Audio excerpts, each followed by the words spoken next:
Hello বন্ধুরা, তোমরা কেমন আছো? আশা করি ভালো আছো। আমিও ভালো আছি। হাট থেকে কিনে আনা কবুতরগুলো আমি ছেড়ে দিয়েছিলাম চালে। তারপরে কবুতরগুলো চলে গিয়েছিল। তার আগে কালকে কিছু ক্লিপ দেখাচ্ছি আমি। এই সাদা, এই যে কালো,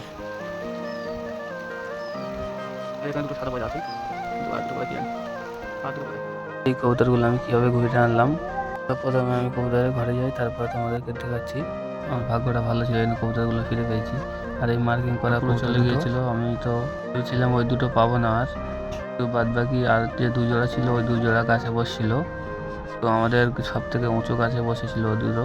আমি তো অপেক্ষা করে বসেছিলাম কখন আন্ধার হবে, সন্ধ্যা হবে, আর আমি ওদেরকে লাগাবো। তার মধ্যে আমার ভাইপোকে ডেকেছিলাম, ও এসেছিল একটা পয়রা নিয়ে।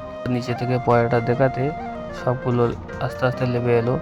আর দু জোড়া চলে গেছিলো, প্রথমে দেখেছি ওই এক জোড়ার মধ্যে একটা এসেছিল, আর একটা আজকে সকালে ওদের সাথে লেবেছে। আর আমি কবুতরের এই খোপগুলো বেঁধেছি বাঁশ দিয়ে। এটা কেমন হয়েছে জানাবেন আপনারা।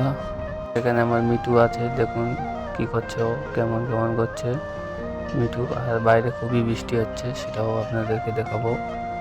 আমি যেই ভুল একবার করেছি সেটা আর করতে চাই না, ওই জন্য পায়রাগুলোর ডানা বেঁধে দিয়েছি। বাইরে বৃষ্টি হচ্ছে, আপনারা একটু দেখুন কিরকম হচ্ছে বৃষ্টির আওয়াজ।